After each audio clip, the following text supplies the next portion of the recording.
Eko wewe kani pakitengera kumari leo wakiwa na line kaa kwa zoezi ndio warm up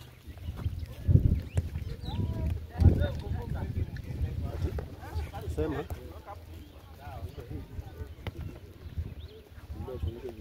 tutafanya wazee. Haya sawa walimu, asanteni. Captain ukifanya kaoma kidogo kutoka hapa kuja hivi ile tunajipanga kwa line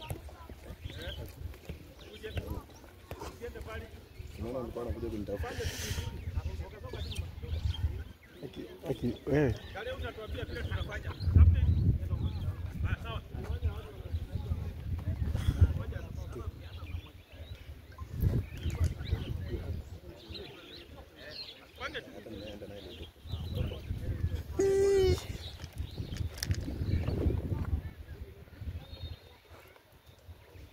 leo hizi vitabu zinaisha. Wapeleke vizuri.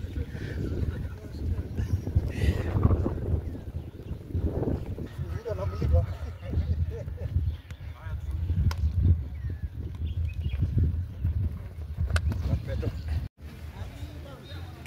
Wewe ndio hii kete. Huko unataka hiyo. Wewe man, tata muthuriro ikarite haria thi. Uri na turaki. Wewe Patrick, kuja. Hii michezo imesaidia sana. Maana ni kweli walimu hawapati nafasi hata ya kwenda kwa gym. Lakini this time watapata nafasi ya kuingia uwanjani na kucheza na kupunguza huo uzito, kupunguza hiyo pressure. Maana kawaida walimu wanaingianga uwanjani wakichezesha watoto ama wanafunzi. Sasa hii ni nafasi yao ya kuingia uwanjani wao wenyewe kucheza, kurukaruka, and in the process kweli hata uzito utapungua, physical fitness itakuwa sawa sawa, magonjwa hayo kidogo kidogo itaisha.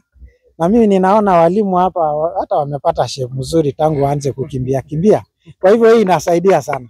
Kwa sababu ya pressure darasani, pressure ya manyumbani, hata mifuko saa nyingine unakuta haiko sawa kwa sababu ya ile pay walimu wanapata. Unakuta mwalimu anakuwa na mambo mengi. Tumekuwa na cases ya walimu wanajikuta wamekunywa madawa, wengine wamefanya mambo mengine. So tukaona ni vizuri kuwaleta pamoja, at least wa release pressure ya nyumbani, hiyo stress ikae mbali kidogo, wafurahiane. Ukikaa hapa siku mbili, kesho yake ukienda nyumbani ni kama unaanza upya.